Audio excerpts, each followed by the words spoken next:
Gente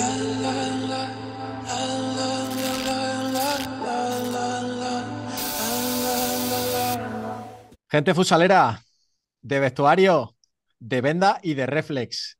Bienvenidos a la segunda temporada de nuestro programa. Ha costado un poquito ponernos en marcha, pero aquí estamos después de un año casi. Y no podía imaginar un mejor invitado para el debut de la segunda temporada, para el inicio, que nuestro próximo amigo, porque podría decir que es una persona que en cuanto la escuchéis os vais a sentir muy identificados con él. Es una persona que realmente es un gran experto del tema que os traigo esta semana y que estoy seguro que el programa no va a caer en saco roto y vamos, yo creo que a desenmascarar algunos mitos que hay en el mundo de la competición y de la mentalidad en la competición. Fabián Villena, muy buenas tardes, buenos días, depende de cuándo veamos esto. Bienvenidos a Venda y Reflex. Muy buenas, Ignacio. No sé cómo te gusta más, Ignacio, Ignacio, Ignacio, Ignacio. Ignacio. Ignacio, un placer. Lo mismo que ser ti, es un reflejo de lo que hay en ti. Transmite mucha cercanía, así que un placer estar aquí contigo. Muchas gracias. Bueno, darte las gracias, por supuesto, por hacernos un huequito, porque la agenda que tienes es tela marinera y sabemos que es un gran esfuerzo que puedas estar con nosotros. Te lo agradezco de corazón y estoy seguro que van a salir cosas muy chulas, cosas chingonas, como decía aquel, ¿no? Entonces, Fabián, yo siempre comienzo el programa con una pregunta muy simple. ¿Quién es Fabián Villena? Soy muy rollero. Entonces esto ya puede... Voy a intentar ser sintético, que no es la mejor de mis virtudes, El ¿vale? programa es para ti, totalmente.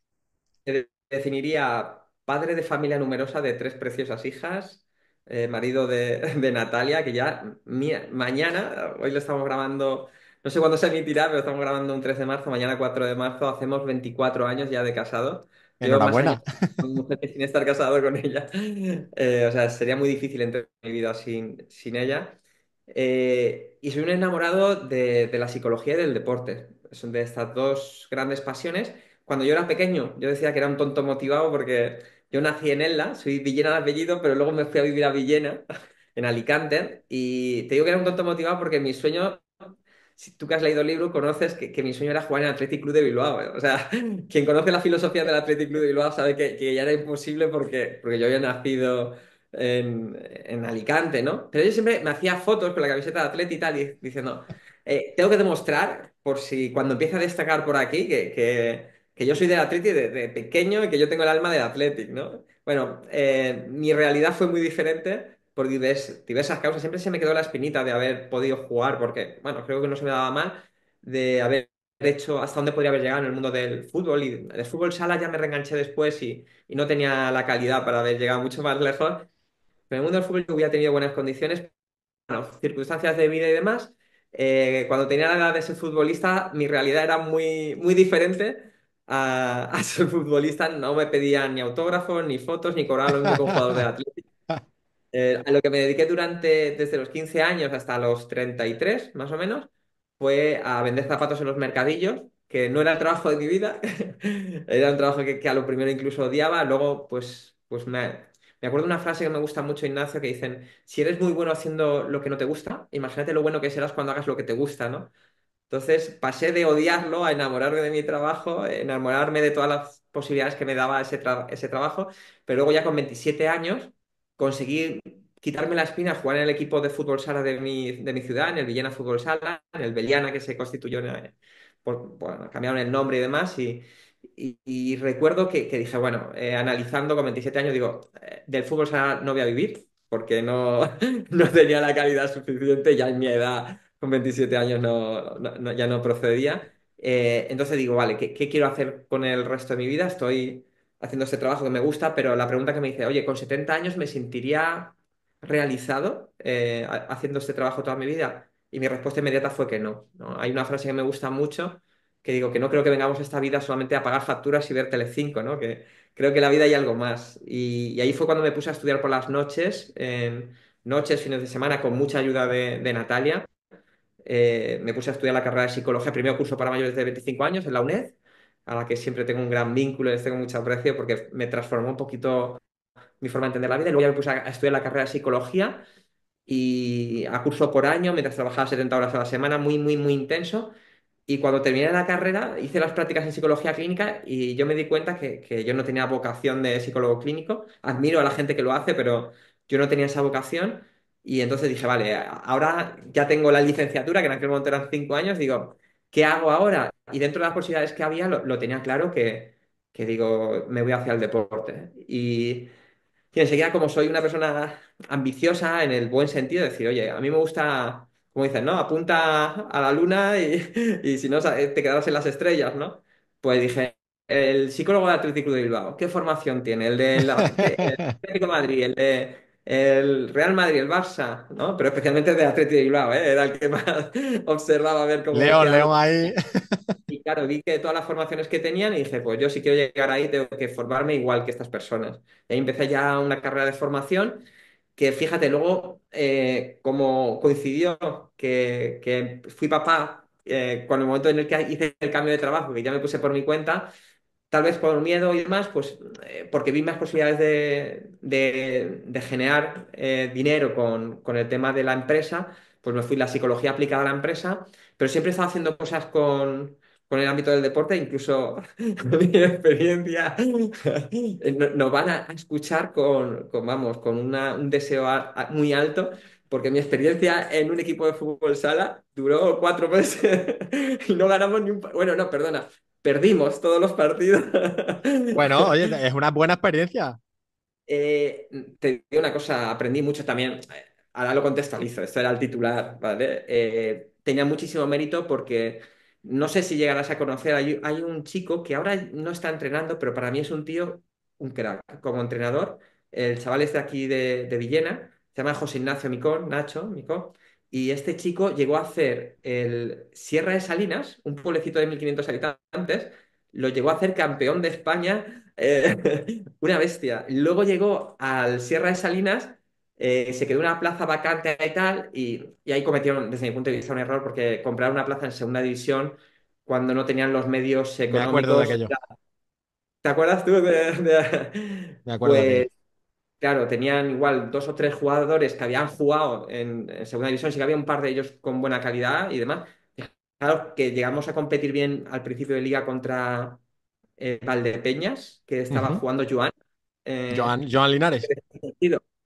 Fue el que decidió el partido. Íbamos ganando 2-1 y en los 2 o 3 últimos minutos remontaron y ganaron 3-2 y terminaron subiendo. Es decir, que a José Ignacio le sacaba un rendimiento a la Terrible. plantilla que tuviera porque objetivamente yo creo que la mayoría de jugadores que estaban en aquel equipo, prácticamente casi ninguno, quitado 2 o 3, han jugado en segunda división luego después. Es decir, había la plantilla que había y bueno, y mi labor también ahí era más porque me pidió que con José Ignacio tenía muy buen vínculo e intentaba pues darles algunas pautas y demás, pero bueno, eh, me estoy excusando demasiado ahora, pero bueno, aprendimos mucho porque ahí también cuando no tienes recursos, cuando las cosas no salen bien, yo creo que también es cuando se marca la diferencia. Pero bueno, que para sintetizarla, para terminar ya, ¿con quién soy yo? Pues un apasionado del deporte y ahora pues psicólogo que lo aplico a los equipos, que a veces son equipos de empresa o equipos individuales o deportistas profesionales, bueno, afortunadamente he tenido la suerte de trabajar pues con algún tenista, jugador de pádel, bueno, he tenido ahí algún jugador de fútbol, tipo de fútbol sala, bueno, algunos acercamientos. Fabián, y voy a saltar porque se me ha venido de repente a la cabeza, ¿no? Hay mucha diferencia entre, por ejemplo, la gestión, ahora iremos con lo que es el tema central, pero la gestión emocional de jugadores de deportes individuales con jugadores de deportes colectivos, centrado en lo que es la persona del jugador. O sea, hay diferencias grandes. Hay componentes en común y hay componentes que los hace bastante diferentes. Fíjate, aunque pueda parecer muy parecido, tienen cosas en común un jugador de tenis y uno de pádel, pero hay un juego, por ejemplo, que yo recomiendo a cualquier deportista, un libro, perdona, que yo recomiendo, que está considerado el primer libro de coaching, que se llama El juego interior del tenis. Y el juego interior del tenis básicamente te dice que cada vez que tú vas a jugar un partido contra un contrario en tenis, tú realmente estás jugando dos. Uno es el que juegas contra el contrario, pero el más importante, que por eso se llama el juego interior del tenis, el más importante lo estás librando aquí dentro. Pero fíjate, con un chaval con el que colaboro en el tema del pádel, un jugador profesional, este chico, yo le digo, es que está muy bien, este libro creo que es esencial que te lo leas, pero realmente en pádel estás jugando tres partidos. Estás jugando contra el contrario, estás jugando uno interior tuyo, pero otro muy importante es con tu compañero, porque muchísimas veces la dinámica es esencial, la sintonía que tú tengas, el cómo gestionamos cuando mi compañero tiene un error o tiene una mala racha. Cuando yo tengo una mala racha, el cómo me habla mi compañero, cómo lo gestiono también, porque a veces, igual está la defensiva, a veces tengo al lado al mayor enemigo, o a veces tenemos, muy importante, al final es solamente una pareja, luego cuando es equipo, sí que es cierto que el comportamiento en equipo cambia al estar solo. Pero fíjate que hasta un jugador de tenis, cuando hablas con un jugador profesional, ellos hablan en plural, porque hablan, al final en la pista está el solo. Pero un jugador profesional de tenis no se puede entender sin su entrenador.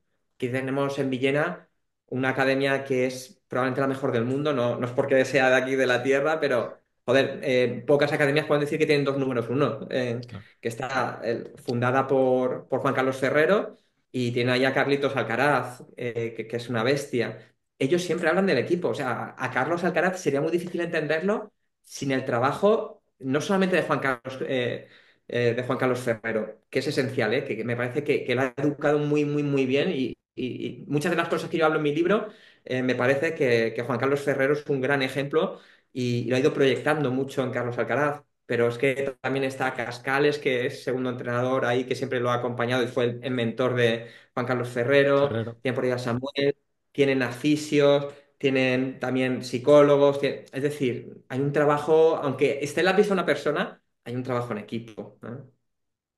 O sea, hay cosas en común, pero porque a mí me encanta que cuando estamos en equipo hay diferentes roles de liderazgo. Hay gente que es liderazgo emocional, ¿no? Que es como en los momentos mal y tal. Hay otros que tienen un liderazgo más de mantener la calma, de mantener como Ujú. que su voz, casi no alzan la voz, pero cuando hablan y cuando se necesita, en los momentos hay como más de tensión y demás, sabe mantener la compostura. Bueno, hay diferentes tipos de liderazgo y es muy interesante porque al final, mira, te voy a decir una cosa que para mí es esencial en un equipo. Digo que hay dos asesinos en los equipos de trabajo y de deporte, ¿eh? Está el egoísmo y el egocentrismo. Las dos parten del ego, ¿eh? El egocentrismo es que me creo que mi punto de vista es el válido, los demás están equivocados.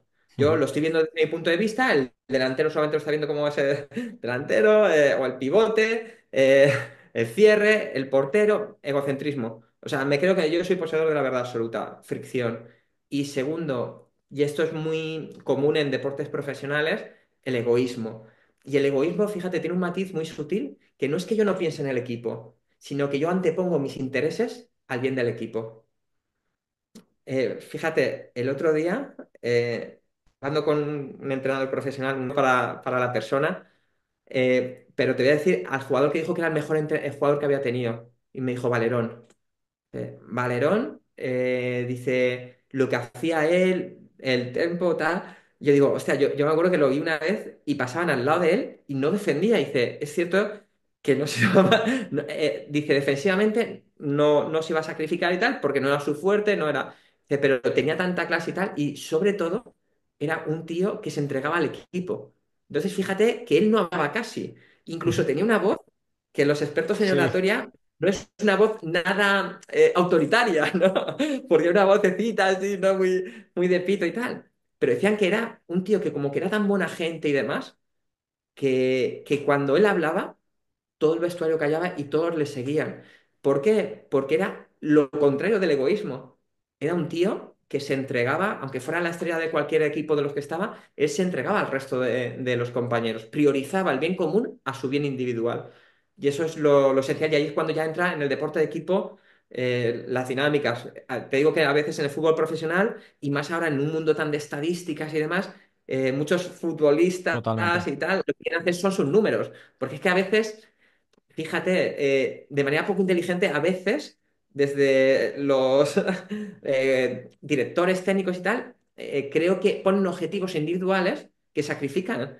Porque igual, joder, si yo por goles voy a cobrar más, igual tengo una posibilidad, estamos dos contra el portero y lo más sensato sería pasarse a mi compañero para que la empuje, pero es que igual me interesa más enchufarla yo, porque Totalmente. así voy a quedar más como estrella, voy a cobrar más y demás, ¿no? Entonces, fíjate que a la hora de definir objetivos, creo que también, incluso poner los incentivos, creo que hay que llevar cuidado para que los objetivos sean más grupales y no tanto individuales. Es súper interesante esto que dices, súper interesante porque en la época en la que estamos, como tú bien dices, creo que esto ha sido una importación americana, ¿no? De la NBA y de la estadística por la estadística, ¿no? La estadística vacía.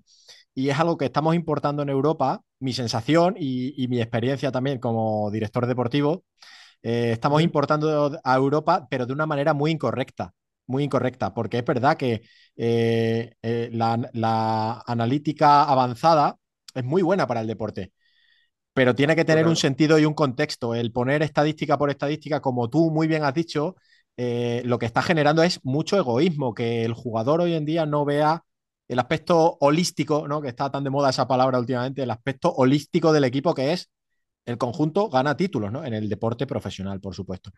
Y es muy Es, interesante porque, por mi experiencia, se ve todos los días un jugador que, pudiendo tener a un compañero desmarcado y pasándole el balón, prefiere marcar el gol porque su bonus está firmado con respecto a los goles que marque, no con respecto a las asistencias.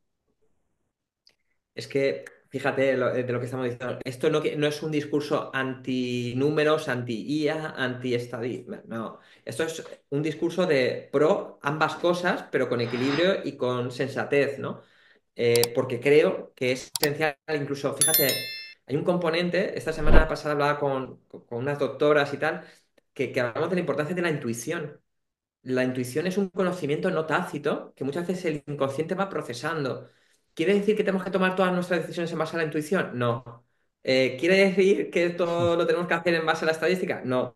Yo creo que tenemos que escuchar una cosa, la otra, y luego buscar un punto de equilibrio. Es decir, oye, por supuesto, la intuición es un factor también a tener en cuenta.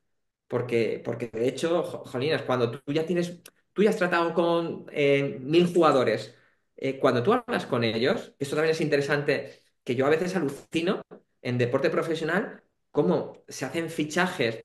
También es que es cierto que ya, si ya nos vamos al mundo, por ejemplo, ya si fuera fútbol, que es lo mediático y demás, que se hacen fichajes más de cara a la galería y demás, pero a veces tú contratas a un jugador que te vas a gastar mucho dinero, a veces en traspaso, a veces en ficha, y no hacen un buen análisis de perfil de personalidad de carácter, de conocer un poquito más sobre el jugador, sobre si va, ya no digo que sea bueno o malo, o buena gente o mala gente, es si va a ser adecuado para el tipo de grupo que tenemos. Correcto. Porque, no sé, un excelente jugador igual no es el más adecuado para tu equipo, por estilo de juego o por carácter, que ese es el componente que yo a veces alucinaba. Decía, tío, ¿cómo puede ser que te gastes todo ese dineral y no hayas analizado? Tengo muy buenos amigos de recursos humanos y yo creo que es esencial que te apoyes en profesionales de los recursos humanos que hagan unos perfiles, unos análisis y que todo eso, en base a también con las entrevistas individuales que tengas, que veas a ver qué intuición te genera, que venía todo eso de la intuición, de decir, oye, cuando tú ya has hablado con, le haces cuatro preguntas, fue el delantero del Hércules, argentino, que Ujú. jugó en Rosario Central y ahora está en el Hércules, el que metió el gol del ascenso. Era fantástico escuchar a este chaval en la entrevista, porque le hacían preguntas sobre individual y él contestaba de manera grupal. Dices, este tío tiene interiorizado lo del equipo, Claro, pero es natural, o lo ha entrenado ya tanto que le sale de manera natural. Que le decían, hombre, fuiste el héroe y tal. Dice, hombre, mira, esto lo conseguimos el equipo, porque esto es como todo. Si el portero llega y no para la última que claro. tuvo el Lleida y tal, mi gol igual se queda en nada y ya nadie se acuerda de ti.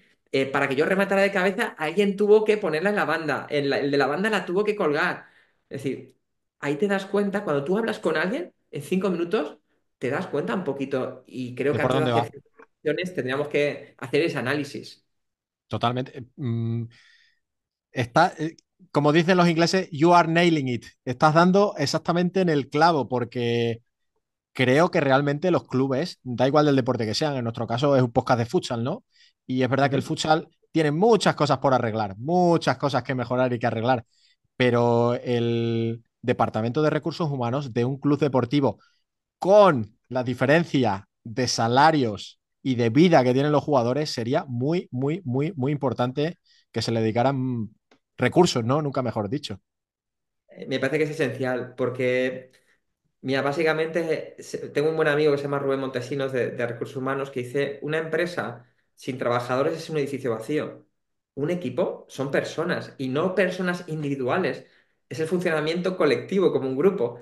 Entonces, tener como gente que te ayude a minimizar, porque esto no hay nada que sea seguro, porque las personas somos como, y a veces el mundo del deporte tiene estos componentes que a veces pegan el larguero, bota y se sale, o Y bota y otra, se mete y te cambia dinámicas y demás. Y entonces dices, no, mira, el de recursos humanos aquí, pues bueno, al final a veces hay un componente de azar, pero el azar con el tiempo termina equilibrándose. Yo creo que el mundo de la empresa, fíjate, con este entrenador profesional, él me decía que habían aprendido muchísimo del fútbol sala, en las jugadas a balón parado. El fútbol sala, en jugadas a balón parado, nos llevaba muchísima ventaja y nos sigue llevando mucha ventaja al fútbol profesional. Es cierto que no se pueden hacer bloqueos, pero se hacen sí, sí, constantemente. Hay que sí. saber enmascararlos para que no sean muy evidentes, para que el VAR luego no. Bar incluido Sí. y se siguen haciendo. Sí, sí, pero se hacen, hay que hacerlos con arte, ¿no? Entonces, yo creo que de todos los ámbitos se pueden aprender. Y creo que porque al final un club profesional no deja de ser una gran empresa con sus connotaciones, porque las empresas muchas veces solamente se busca el rendimiento económico y aquí, en principio, se supone que se ha de priorizar el rendimiento deportivo con Deportivo. un equilibrio en lo económico, pero no deja de ser una organización que requiere de profesionalización y cuanto más se acerquen al ámbito de los recursos humanos, creo que mejor le va a ir. Totalmente. Súper de acuerdo contigo. Bueno, cambiando un pelín de registro y Sí. volviendo a la rama central. Tú eres un súper mega experto en inteligencia emocional. Con tu libro Despliega tu actitud positiva e inteligente, ¿cuánto? ¿10.000 copias ya vendidas? Llevamos más de 10.000 ya por ahí que han llegado por ahí, es un puntazo que le haya llegado a tanta gente. Y sin muchos medios, porque al final ha sido, yo te preguntaba, bueno, ¿y cómo me conociste? ¿No? Y ha sido mucho boca a oreja, ¿no? De que mucha gente que lo lee, pues lo recomienda a otras personas y demás. Sí que ha sido en un tiempo prolongado, pero fíjate, cuando yo lo saqué, Ignacio, me lo hice por autoedición, luego sí que ha venido ya la editorial, una editorial Penguin Random House a la que le estoy muy agradecido, en concreto con el sello de Vergara que me compraron los derechos, pero me dijeron, el equipo de comunicación que yo había contratado, me dijeron un poco era en época de pandemia, vamos a orientarlo, como en este momento tan difícil de la pandemia y tal, cómo te puedo ayudar. Y fíjate que yo ya tenía en mente que yo no quería que fuera un bestseller, que también, ¿no? Yo quería que fuera un log seller, ¿no? Que le llaman. Yo quería que fuera un libro que se sostuviera en el tiempo, que lo leyeras ahora o dentro de 10 años y pudiera ser una caja de herramientas que te sea igual de útil. Entonces estoy muy, muy contento por eso, que ha ido llegándole poco a poco cada vez a más gente. Sí. Bueno, es un libro que envejece cada vez mejor. Bueno, yo creo ¿sabes lo que pasa? Que cuando estaba la pandemia decían, es que ahora se necesita mucho. Antes estábamos hablando, digo, es que de las 7 claves que hablo, tal vez porque soy, y mi inconsciente me ha traicionado, y tal vez porque soy un enamorado del deporte, pero es que las 7 son esenciales para Totalmente. el mundo del deporte, desde mi punto de vista. Que, oye, mira, en primer lugar, con eso que has dicho de Mega Expert, te lo digo de corazón, aquí es muchísimo más lo que ignoro que lo que sé. Sí que es cierto que creo mucho en la ley del 80-20, Ignacio, y es una lástima a veces como deportistas que se dejan la vida entrenando en lo físico, en lo táctico, en lo técnico, y la parte mental, emocional, vamos a sintetizarlo en la actitud, que es lo que va a marcar la diferencia entre que muchas veces un deportista llegue aquí o llegue mucho más alto. Eso muchas veces no se dedica casi tiempo en prepararlo.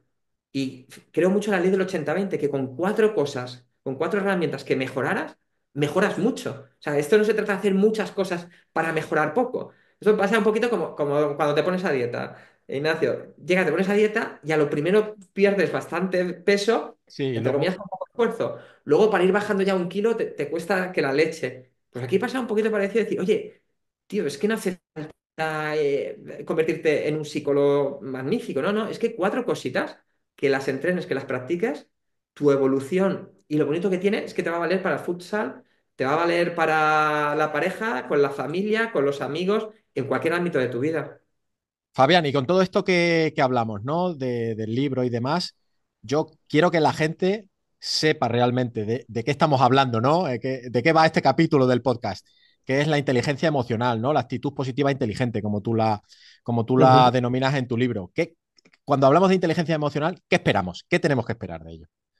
Muy bien, fíjate, aquí hablamos de dos conceptos. Por un lado está desde mi punto de vista, este concepto que yo he acuñado, que es la actitud positiva inteligente. Y esto de inteligente es un poco para diferenciarlo del optimismo naif, ¿no? Eso de piensa positivo, todo te saldrá bien, ese optimismo apartado de la realidad. O la actitud positiva inteligente vendría a ser haz lo que puedas con lo que tengas donde estés, ¿no? Es la síntesis que yo hago. Y dentro de mi libro, que hablo de 7 claves, una de ellas, yo la acuño un poquito más gestión emocional, pero que vendría a ser lo mismo la inteligencia emocional, que es la capacidad que tenemos de gestionar nuestras emociones y también saber cómo influir en las emociones de los demás, ¿no? Porque al final, a mí me gusta pensar que todos somos los principales responsables de nuestras emociones, pero obviamente es con nuestras palabras y nuestros comportamientos estamos influyendo en nuestros compañeros o en el rival, ¿no? De hecho, fíjate, mira, te voy a poner un ejemplo muy sencillo, hay una frase que me encanta de Buda, que dice, quien te enfada, te domina. Quien te enfada te domina. Y en cada partido, cuando tú tienes interacción con otros jugadores propios, o sea, de tu equipo propio o del contrario, siempre va a haber, entre comillas, un dominador y un dominado. Siempre va a haber alguien que lidera esa relación, ¿no? Una, es importante tener la capacidad para tú saber gestionar tus emociones. Y dos, cuando estás interactuando con otra persona, que sea a ver quién va a ser el que se lleva el gato al agua, ¿no? El que se va a jugar al partido que quiere, ¿no? Porque a veces hay equipos y tal, ¿no? Pues mira, me viene que se ha hecho mucho estereotipo, me viene disculparme porque yo tengo más conocimiento del mundo del fútbol, ¿no? Pero el Getafe, ¿no? Bordalás. Pues oye, es un tío, alicantino también, que ha sabido muy bien cómo que muchas veces se juega el partido que ellos quieren. Partidos contra el Barça, no sé cuántos ha jugado y casi ninguno lo ha perdido. Porque es que terminan jugando, mira que lo tienen la elección clara, qué tal, pero se termina jugando el partido que ellos quieren. Se lo llevan, que al final terminan, te iba a decir, los del Barça encabronados ahí. Mira, te voy a poner un ejemplo muy sencillo que no sé si viene en el libro, ¿no? Porque este ya. He de confesarte que igual publiqué como el 40 o 50% de todo lo que escribí. Ujú, Luego quería que fuera un libro ágil y fue quitando trozos y entonces este puede ser que no esté. Pero lo cuento muchas veces cuando estoy con chavales y estoy hablando de la gestión emocional. Yo era una persona muy reactiva. Cuando jugaba a fútbol sala, yo tengo como 25 años por ahí jugando a fútbol sala, 20 25 años, jugué muchos años, ¿vale? Y yo recuerdo que era una de esas personas reactivas que es que cuando te provocan enseguida reaccionas. ujú. No decides tu contestación, ¿no? Es como reactivo, es reacción inmediata. Es como un perrito que lo hace, ¿no? Y Sí. ya actúas de manera autómata, ¿no? Pues recuerdo claro, más de una vez me llevaban las tortas y a veces la expulsión, porque los jugadores veteranos, que era lo que hacían, igual Te miraban, picaban. no te mira, te pega como el codazo, aunque no sea fuerte, pero es para marcar el terreno, te insulta, no sé qué, tú llegas, reaccionas de manera instintiva, aunque no sea agrediéndole, pero insultándole o tal, y te ve el árbitro y te vas tú a la calle. Te has llevado la torta y la expulsión, y dices, no estoy siendo muy inteligente. Y fíjate, ya cuando estaba en mi última etapa, jugando al fútbol sala, recuerdo que un día estábamos jugando un partido, una de estas 24 horas y tal, pita el árbitro y nada más salir, se me pone el pivote de ellos, perdona, el cierre de ellos, yo estaba jugando delante y tal, y se me pone al lado y me hace así. Un tío que me sacaba una cabeza con barba y me hace ¡pum! Me pega un codazo así flojo, pero para marcar el terreno y me dice, ¡fil de puta! Lo traduzco para que, hijo de puta, ¿vale? Me dijo, vamos. Yo, fíjate, si hubiera sido el Fabián de años anteriores, que era Ignacio, por eso creo que todo esto se puede entrenar y es Ujú. esencial que lo entrenes en el deporte. Esa es la clave, claro. Claro, el Fabián de años anteriores era como autómata, le hacía pum, codazo, tampoco, nunca he sido un jugador, nunca me han expulsado por pegarle una patada, un codazo Sí, fuerte a violento. alguien, Ujú. tal, pero sí que era de los que se picaba rápido, ¿no? Pum, le hubiera pegado un codazo y le hubiera dado recuerdos para su familia y tal, hubiera entrado al trapo. Pero fíjate, ahí quién estaría liderando la relación, la estaría liderando él, porque Claro. estaríamos jugando al juego que él propone. Yo recuerdo que cuando me hizo eso, me quedé así mirando y me salió como una sonrisa, pero esta vez no era para provocar. Porque otras veces lo hacía a veces para provocar y demás. Entonces me salió una sonrisa como diciendo, mi vocecilla adentro, Ignacio, fue, pero tú piensas que con algo tan débil me vas a sacar a Claro, mí, claro. ya, tío. Digo, cúrratelo más. O sea, Voy si me quieres sobrado con esto. me quieres sacar de punto, tío, búscame algún defecto, cúrratelo, tío, cúrratelo. No puede ser que a un nivel tan bajo, ¿no? Entonces, ¿qué Sí. hice, tío? Que a la jugada siguiente, cuando había un balón dividido, hice exactamente igual, como si no hubiera ni de hecho ni hecho nada. Yo fui fuerte al balón. Nos chocamos los dos, nos caímos al suelo y cuando caímos al suelo, ¿qué hice? Exactamente igual, como si no me hubiera ni dicho ni hecho nada. Me acerqué a él, le di la mano y dije, ¿estás bien? Me hubiera encantado, Ignacio, que le hubieras visto la cara al La pavo cara. este en ese momento. Se quedó así como descuadrado, sin saber ni qué decir ni qué hacer. Dice, sí, sí, sí, sí. Le da la mano, lo levanto. ¿Y qué ocurrió a partir de ahí? A partir de ahí, cada vez que nos chocábamos y tal, era él el que me preguntaba. O sea, para mí ser fuerte emocionalmente, ser fuerte en un partido de fútbol sala y tal, es liderar tú la relación. Ujú. Porque quien te enfada te domina. Totalmente. Fíjate, Ignacio, si yo hubiera ido más débil, ¿qué habría aprendido el otro a nivel inconsciente? Este se asusta. Se ha Esto funciona. asustado. Se ha Claro. asustado. Si yo hubiera ido más fuerte, ¿qué es lo que hubiera pensado? Este se pica. Es Funciona. agresivo. Ya, en cualquiera de los dos casos me está dominando con su tipo de comportamiento. Si yo voy, oye, yo, claro, ¿cuál es mi camino? Y fíjate, te voy a poner un ejemplo cotidiano del día a día para que lo podamos trasladar también aquí. Recuerdo una vez bueno, conseguí el sueño de mi vida, que era ser ¿cómo se dice? Presidente de mi comunidad de vecinos. Quita la ironía, me tocó por narices, ¿vale? Total, que había ido todo bien hasta que un vecino tenía un problema, que tenía unas filtraciones y tal, que era un tipo, pues un perfil más bien como, eh, por decirlo así, agresivo en las formas y Ujú, tal, ¿no? Tienes ujú. que ir, tal, como autoritario, mandándome que haga lo que tenga que hacer, y yo digo, vamos a ver, si yo tengo mi propia empresa para no tener jefe y que no me mande, digo, voy a hacer lo mismo, no voy a ir ni más rápido porque él me hable así, ni tampoco voy a ir más lento para putearlo, porque si no se Claro, estaría entrando en el juego. Yo voy a ir con mi ritmo. ¿Qué pasa? Que como no le funcionaba, ¿por qué hay muchos comportamientos de estos agresivos? ¿Sabes por qué, Ignacio? Porque muchas veces les sale rentable. Si les sale rentable, lo hacen más. claro. Entonces, ¿qué ocurre? Cuando no les sale rentable, muchas veces tiene lo que se llama en psicología un estallido de la conducta. Es mi niño se ha acostumbrado que cuando berreo le doy algo, cuando no se lo doy, ¿qué ha aprendido él? Tengo que berrear más, ¿no? El Pues doble. este empezó a subir sus malas formas. ¿Y yo qué era lo que hacía? Me mantenía en el mismo sitio. Yo le saludaba de manera educada. Si antes le abría la puerta, yo le seguía abriendo la puerta. Si le decía buenos días antes, yo le decía buenos días. Y era una situación ya tensa que él, con sus hijos, a este no le saludéis, no sé qué. Cosas así, tío, como de muy mala educación ya, ¿no? Ujú. Pero yo me mantenía. Y me acuerdo que una vez Natalia me dijo, pero Javi, ¿por qué le saludas si no te saluda? ¿Y sabes cuál fue mi respuesta, Ignacio? Es que no quiero que su comportamiento de mierda influya en el mío. En el mío, efectivamente. Porque yo sí puedo controlar el Esto mío. lo podemos proyectar también en el fútbol sala. Lo que si yo llego y cualquier tontito es capaz de sacarme de mis casillas, o sea, esto nunca mejor dicho, lo de las casillas, Nunca ¿no? mejor dicho, nunca mejor dicho. O sea, si tú dejas que cualquier tontito te saque de quicio, te ponga de los nervios, vas a tener un problema. Es más, vas a tener un imán, porque esto también, ahora más en el fútbol profesional, se sabe quién es el que saca Totalmente. calienta. Joder, pasa hasta con Vinicius, ¿no? Vuelvo al mundo del fútbol. Se sabe, si tú sabes, y esto ahí, el documental que se hizo cuando La Roja fuimos campeones de Europa en 2008 con Luis Aragonés, ellos en las charlas técnicas en alguna decían, tú sabes que a este cuando le pica, se pone rojo como una mona, no sé qué. Todo eso, entonces, al final, si yo soy reactivo ante ese tipo de situaciones, me van a venir a buscar más. Si en cambio, esto es psicología de primero, ellos intentan y no tienen ninguna consecuencia, ningún beneficio, al final contigo irán a por otro que sea más susceptible. Claro, Esto sería un poco en relación con el otro. Pero también es muy importante también, Ignacio, la gestión emocional con uno mismo, que para mí todavía es la más importante, porque no puedes aportar lo que no tienes. Si tú ya te descentras, difícilmente vas a tener comportamientos sensatos hacia otras personas, ¿no? Compañeros de equipo o el contrario.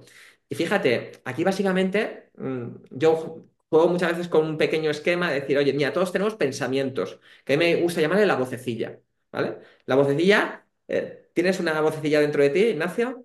¿Sí? Que te habla constantemente. La tengo, la tengo, la Esta tengo. me Sí, sí, interesa, sí. no me interesa, le tengo que preguntar esto, le tengo que preguntar lo otro, ¿no? Toda esa cadena de pensamientos internos que tenemos es esa vocecilla que, claro, yo te haría una pregunta. Bueno, si tienes más de una vocecilla, hay buenos psicólogos que ya te pueden ayudar, igual ya algún psiquiatra, ¿vale? Sí, Pero una es normal. Entonces, la sí. pregunta es, oye, ¿tú dominas a tu vocecilla o tu vocecilla te domina a ti? Ujú.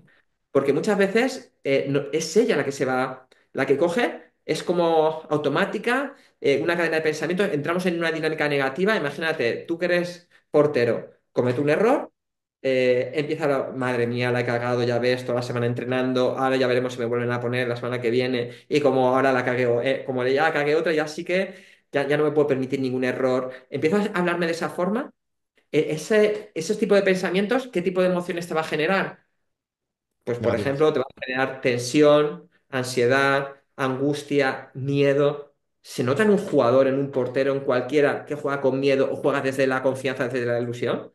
¿Se nota aquel que va tenso? Porque hay Claro, que tener la activación adecuada, ¿eh? Esto también se trabaja en psicología del deporte. Decir, oye, si estás muy aplatanado, no rindes, pero si te pasas de revoluciones, vas demasiado tensionado y demás. Esto, fíjate, vuelvo mundo de fútbol, Vicente del Bosque, final del Mundial. Ya tengo la suerte de bueno, de haberlo conocido y haber estado ya con él 3 veces. ujú. Vicente del Bosque, ¿cuál fue la charla que les hizo antes de la final del Mundial?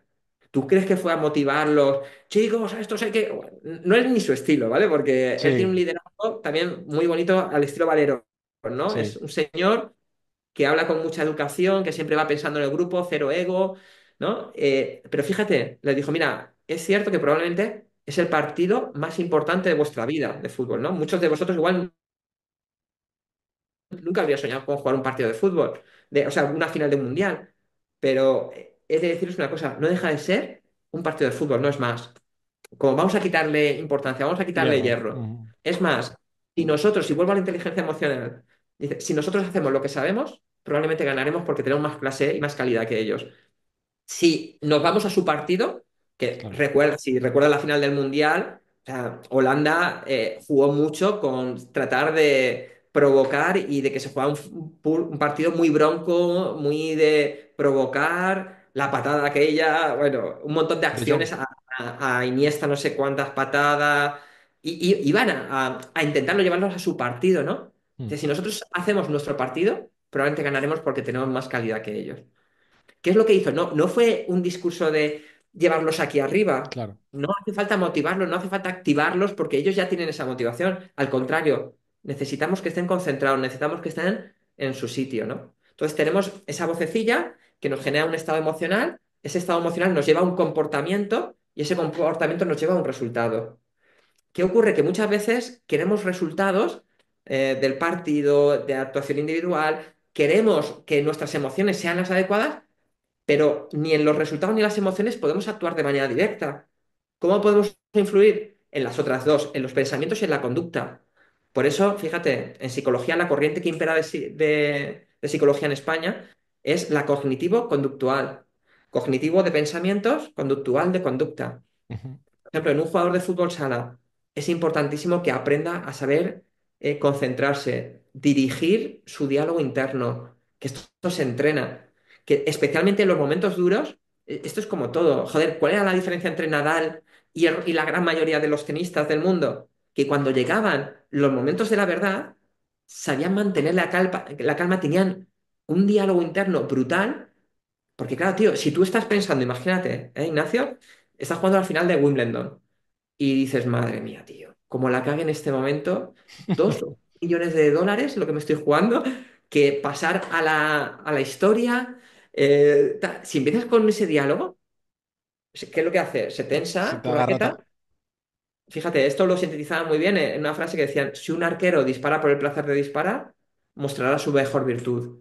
Si en cambio piensa que se está jugando la medalla de bronce, que puede pasar ahí a la historia y tal, Sí, entonces ya se tensará y rendirá peor. Si en cambio piensa que se está jugando el oro, la gloria eterna, toda la repercusión que conlleva, empezará a tensarse todavía más y bajará su precisión. claro. Por eso, fíjate, hay mucho de pensamiento y yo voy más allá un poquito también de filosofía de vida, que también se trabaja, y por eso no hablo solamente de gestión emocional, ya hablo de más claves en el libro, ¿no? Pero volviendo a la gestión emocional, emocional es trabaja pensamientos, especialmente para los momentos de tensión, ten muy trabajado para que te salgan de manera automática ya pensamientos que te ayuden, porque al final tenemos o un entrenador inteligente dentro de nuestra cabeza o un saboteador, ¿no? Totalmente. Imagínate cuando te estás jugando, a mí me ha pasado que me he jugado varias finales en fútbol sala, en 24 horas y tal, me las he jugado a los penaltis. Y aquí era fantástico como había gente que en principio eran la estrella del equipo, los que más Y fallaba. destacaban. No, es que no lo tiraban.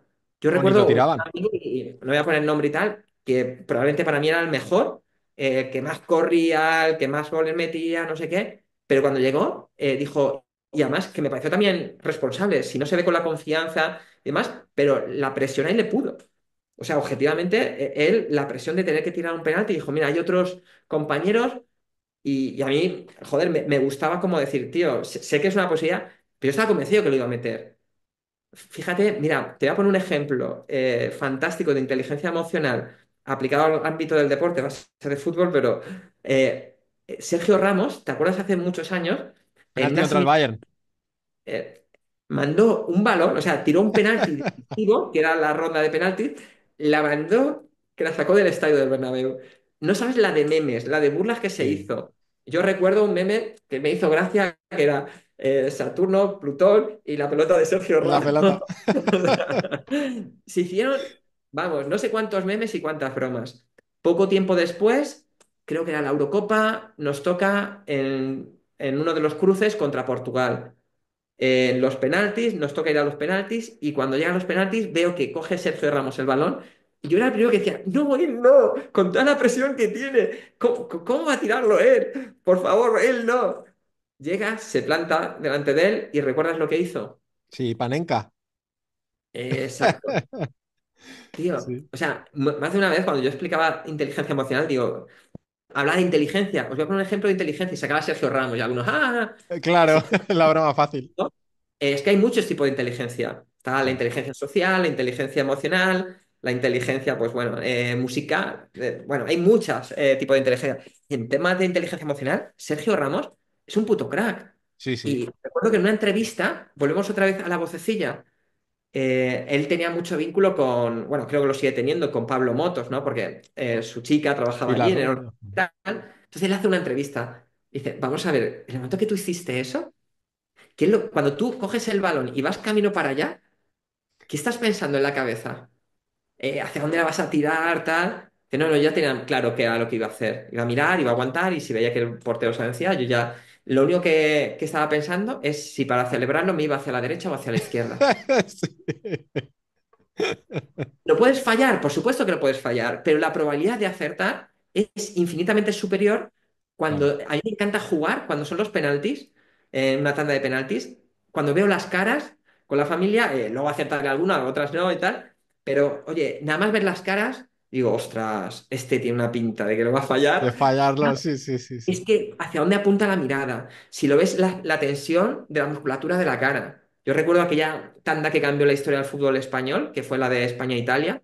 Esos penaltis contra Italia, que el último gol, el último lo marca Ses.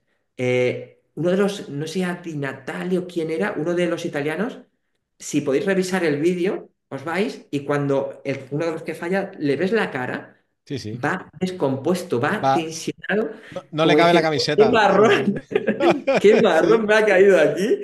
sí, sí. Mm, claro, cuando tú estás tensionado es muchísimo más probable que falles. Entonces, una, trabajo de pensamientos. Dos, Ignacio, que esto muchas veces se les olvida más, también trabajo de conducta. Fíjate, cada vez ahora hay más evidencia que, por ejemplo, muchos deportistas, Djokovic es una de las personas que lo hace. Hay muchos que están entrando en temas de meditación, Ujú. temas de respiración, de relajación. Eh, para mí es esencial el trabajar también ciertos rituales antes de los partidos, antes de los entrenamientos, porque al final esto es muy sencillo. En la vida compites según entrenas. Hay un... Pero pasa mentalmente y en nuestro comportamiento, porque al final estableces hábitos. Y como tú bien sabes, por tu labor como portero, muchas decisiones no son decisiones ya conscientes, son inconscientes que si tú lo has automatizado, o sea, yo esto cuando jugaba en el fútbol sala lo ibas viendo como ibas subiendo divisiones.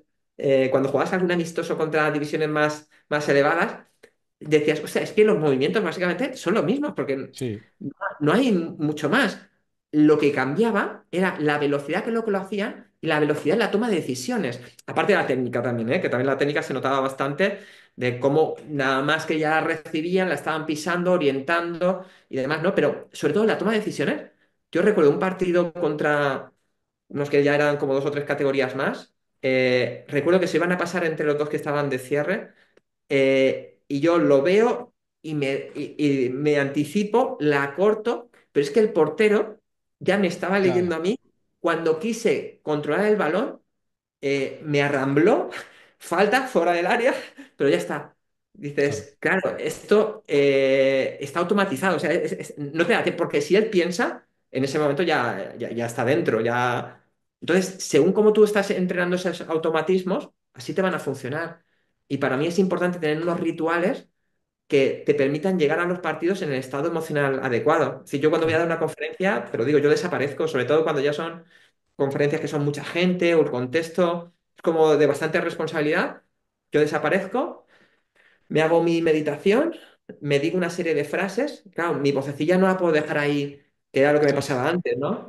Antes mi vocecilla me machacaba, ahora yo ya tengo unos rituales de tanto de comportamiento, de respiraciones, de meditación, como luego también de repetirme una serie de frases. Yo creo que según cada deportista y según la forma de ser, tú tienes que tener unos rituales para que cuando tú llegues a la cancha tengas el estado que tú deseas. No dejarlo al azar, eso. Sí, sí, no, totalmente.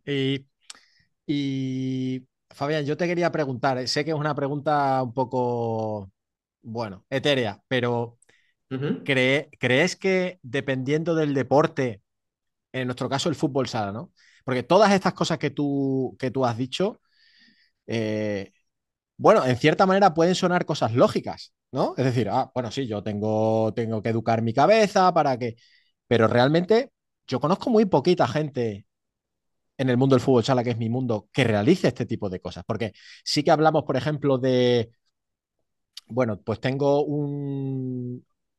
una cultura de el día antes me voy a acostar antes, me como mis espaguetis antes del partido, preparo tal cosa, miro a lo mejor jugadas del rival, pero yo no veo en el mundo del fútbol sala gente que se prepare mentalmente para, por ejemplo, calmar la vocecilla o para decir, bueno, si en el día de hoy que jugamos contra el primer clasificado, sabiendo que te matan en 2 minutos, tengo que estar concentrado, aún más concentrado que un partido contra otro equipo que sea a lo mejor menos potente, voy a estar preparado para asumir todas esas situaciones de alta tensión que se vayan produciendo durante el partido. Yo eso no, realmente no lo veo en deportes como el fútbol sala. Entonces, sí. ujú. No, sí, te iba a decir, mira, como yo no tengo una experiencia en el fútbol sala, o sea, yo no puedo hablar de lo que no conozco, de lo poquito que conozco, por ejemplo, mi amigo José Ignacio era un tío que le importa, por eso me llamó, pero es Ujú. que le encantaba, no paraba de leer libros de este tipo, él me recomendó, pues, por ejemplo, yo lo conocí, que él también ha trabajado un psicólogo que está considerado uno de los mejores en temas de psicología del deporte, que es Pep Marí. Me Y parece. encima me encanta cómo explica, con mucho sentido del humor. Sé que en el mundo del fútbol, ¿qué ocurre? Que en el mundo del fútbol sala no se cuenta con los mismos medios económicos que se cuentan en el fútbol. Es decir, Por es, ahí es va mi como pregunta. te vas a la Ujú. Premier, tienen un nivel, aquí en la Liga tienes otro nivel, luego en fútbol sala ya tienes otro nivel, si bajas a plata, pues ya hay otro nivel. Pero fíjate, yo creo que es más un tema de cultura que un tema de económico, ¿eh? Porque, joder, tener un psicólogo probablemente es de lo más barato que hay, ¿no? Y es más, que no tienes que tener ni contratado a jornada completa y demás, que puedes hacer una colaboración, incluso aunque si quieres, hasta con alguien que aunque no tenga tanta experiencia y tal, seguro que les va a aportar cosas. Entonces, creo que nos falta todavía cultura, creo que sí, hasta donde yo conozco, creo que todavía nos falta. Y fíjate, tío, luego cuando hablas con la gente, dices, vale, ¿hasta qué punto? O sea, tener una buena forma física, cada vez nos damos cuenta que cada vez es más importante, ¿no? Estar desde para prevenir lesiones y más en el fútbol sala, que es algo tan explosivo y demás, se nota muchísimo quién está un poquito más fino a quién no lo está. Tema táctico es esencial. Yo recuerdo que estaba acostumbrado a jugar con amigos, te metes en fútbol sala. esto de federados que hablábamos, ¿no? Y tal, que son todos movimientos, como uno no sepa, es esencial el tema táctico. Técnico, se nota mucho también, ¿no? Desde el control, tal. Pero fíjate, lo que va a marcar la diferencia en gran medida, todo lo demás, estas tres cosas es que las damos por hecha, que cuando tú ya llegas a plata, cuando tú ya eres profesional, o estás jugando en alguna liga como en tu caso, que salisteis fuera y demás, cuando tú llegas a profesional, se da por hecho que todo eso ya lo tienes. Correcto. Es como los tenistas. Siempre se ha dicho, y lo creo firmemente, que la diferencia entre los cinco, mira, el Big Four este que estaba, ¿no? Los cracks que estaban ahí, Big Three, ¿no? Federer, Djokovic, Nadal. Los ¿Cuál es la inmortales. diferencia? ¿Cuál es la diferencia entre estos tres y el resto de la mayoría? O sea, porque, joder, Nadal igual no tenía ni el saque de los 30 mejores. Probablemente el revés tampoco estaba ni entre los 30 mejores. Había muchas cosas que no las tenía. Probablemente Djokovic era el más completo, Ujú. bueno, y Federer. Pero es que luego lo que marcaba la diferencia era el tema mental, el tema de actitud, porque no voy solamente, fíjate, para mí hay un concepto que me encanta, que es la clave número 4 que hablo del desapego, ¿no? El desapego es el amor sin miedo, desear algo, pero fíjate, desearlo con equilibrio. Creo que aplicado al deporte sería la ecuanimidad. Es una cualidad que, por ejemplo, os voy a poner dos deportistas en los que se ve muy claro, es Vicente del Bosque y Rafa Nadal. Son personas, porque ya no te estoy hablando que es un tema que me lo trabajo mentalmente para el momento, es un tema de filosofía de vida ya. Sí, O sea, correcto. Ujú. personas que han aprendido a darle la importancia adecuada a las cosas. Como decía el tío de Rafa Nadal, oye, que mi sobrino lo único que hace es pasar pelotas por encima de una red. O Bolas. sea, sí, bolas Sí, sí. por encima de una red. Es decir, cuando ganan, no es tan la hostia, no soy Dios. Cuando pierdo, no es tan desastre. Claro. Es ese texto que tiene ahí en Wimbledon, ¿no? Que viene a decir, cuando seas capaz de tratar a esa impostora que es la victoria como la derrota de la misma forma, estás preparado para pasar por este arco, ¿no? Es decir, oye, darle la importancia adecuada a las cosas. Cuando tú tienes esa filosofía, tú ya, oye, juegas más desde el amor, desde el cariño. Esto que Sí, hablo en el libro de estar en AM o en FM, ¿no? Tú ya vas en una sintonía adecuada, porque se nota muchísimo quien sale a un partido a ganar a quien sale a no perder. correcto. De hecho, esto pasa a veces que vas ganando 3-0, ¿no? Parece que todo va en rueda, incluso 4-0. De repente meten uno a ellos, hostia, le meten enseguida el segundo, que joder, tienes dos goles de diferencia. Que si tuvieras, si imagínate que vas 2-2 y te has puesto 4-2, no es lo mismo que si vas 4-0 y de repente se ponen 4-2. Mm. Porque ahí, ¿qué empieza muchas veces? Empiezan los equipos el que va ganando, a comportarse desde el miedo. Es decir, hostia, tenía una ventaja que ahora la voy perdiendo, le empieza a entrar las dudas, le empieza a faltar la confianza. El otro, que ya no tenía nada Qué que perder. esto es lo que pasa muchas veces en el mundo del deporte, las sorpresas del pequeñito, claro, porque salen sin miedo. O sea, es que lo normal es que perder, incluso que nos goleen, como no tengo nada que perder, en el momento que encima veo que estoy teniendo mis posibilidades, me vengo arriba, al otro le entra más el miedo. Claro, esa filosofía de vida y que luego se transmite también en el deporte, es esencial trabajarla. Puedes no hacerlo, pero si no lo haces, el coste va a ser muy... O sea, es que tú piensas cuántas horas le has dedicado al tema físico, al tema táctico, al tema técnico, y lo que va a marcar la diferencia, que es lo mental, el tema de la actitud, no lo trabajas, o sea, no le veo ningún sentido. Totalmente. Es que al final, bueno, ese es el tema central de este capítulo, ¿no? Eh, es decir, cuáles son las diferencias que tú tienes que poner para intentar ganar, ¿no? Porque al final, en fútbol sala, ¿de qué se trata? No se trata de participar dentro del mundo profesional, sino de ganar. Al final tú siempre quieres tener unos resultados. Si nosotros se supone que ya tenemos un desarrollo óptimo de los aspectos físicos, de los aspectos médicos, ¿cuál Ujú. es la diferencia que te hace ganar y que te hace no ganar? Es decir, ¿por qué los equipos de primera división se dividen en equipos que siempre ganan y equipos que no ganan, ¿no? Tú creo que has dado la clave antes, aparte de la técnica, pero eso entra dentro de la preparación física. Y es la Ujú. parte emocional, es la parte de los sentimientos, es la parte de la gestión de la presión, es la parte de la mental. ¿Por qué todavía no se está trabajando en esto? Es decir, es algo muy evidente, pero que no Hay se algunos que trabaja. sí, otros que no. Y ¿sabes lo que pasa? Que también a veces no es un resultado, a veces sucede que sí que a muy corto plazo, eh, se ven enseguida los resultados. Muchas veces la forma de actuar a nivel grupal es a través del entrenador. Es decir, hace poquito, y fíjate, ahí se requiere mucha humildad, porque últimamente he conocido diferentes entrenadores. Hubieron algunos que eran como, no, no, precisamente los que igual tenían menos experiencia ya en fútbol profesional, que eran, no, si yo ya soy coach, yo ya de esto controlo mucho.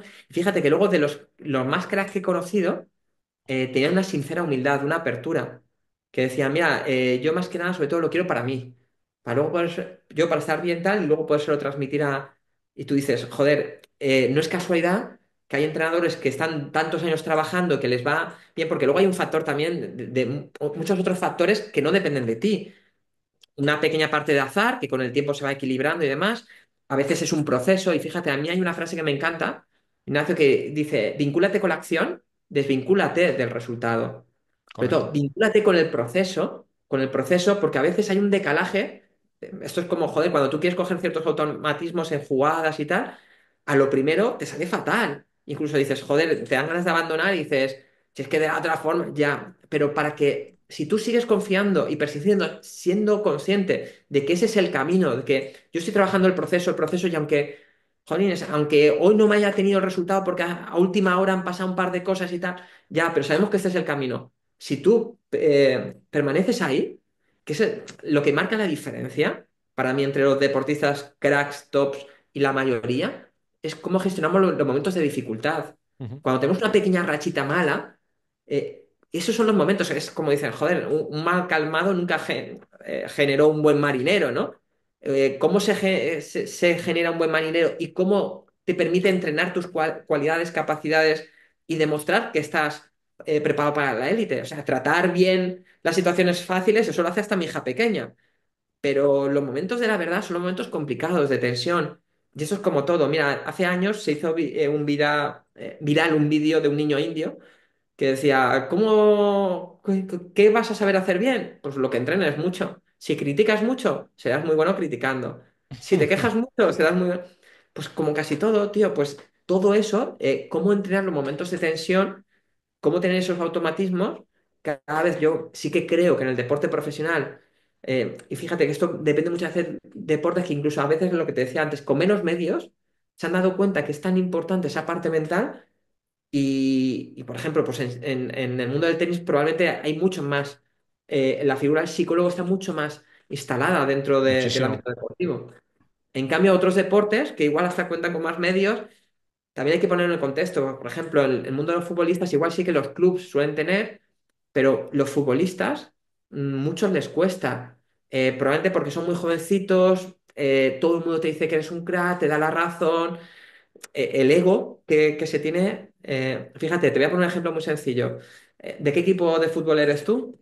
Yo soy madridista. Hombre, apellidándome Casillas Santillana, era complicado ser del Atleti, pero no, no, yo Bueno, soy madridista. tengo una buena noticia para ti, que hay buenos psicólogos que te pueden ayudar para remediar todo eso de ser del Madrid. Y siempre estás a tiempo de hacerte el Athletic Club de Bilbao, pero bueno, Bueno, daré...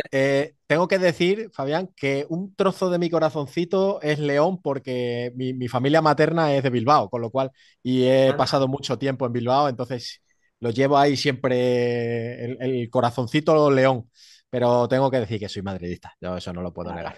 Bueno, también hemos de decir que Iker Casillas debutó en San Mamés, o sea que él también Correcto, tiene... correcto, correcto. Pues, Empate a fíjate, dos. mira, sí, hace no mucho tiempo escuché que en el Madrid había un jugador, prácticamente uno, que tenía preparador físico particular, aparte de todo lo que tienen allí, uno Ujú. individual, nutricionista, psicólogo y coach.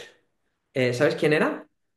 Probablemente, entre comillas, el que menos lo necesita. El que menos, pues sería alguna gran estrella, supongo. No sé, fíjate, si te tengo que decir uno que por comportamiento emocional, ¿no? De su reflejo, lo que él refleja a nivel emocional, te diría Modric. Ese es, ese es. Fíjate, igual al nivel... Pero es que, claro, un tío con no son 38 39 años, que Sí, esté 39. rindiendo, que probablemente es el mejor equipo del mundo, está todavía en la plantilla de Real Madrid y rindiendo todavía en los ratos que juega a un gran nivel, no es casualidad. No, No es claro. casualidad. Es un tío que tiene. muchísimo trabajado, muchísimo trabajado. Mira, tengo un amigo que sale pues por aquí en el libro, si ahora es que lo pasaron a la contraportada, está Edgar Badía, portero de fútbol, que Correcto, por esto. hace un año por ahí estaba en el Elche, año y pico, estaba jugando en Primera División y era el portero de Primera División con más paradas hechas. Le hizo un paradón a Cross en el Bernabéu brutal. Claro, pero es que cuando tú lo tratas, este chico, este es un crack, este es un genio. Es un tío que, claro, a él le encanta trabajarse todos estos aspectos mentales, emocionales, alimentación, tal.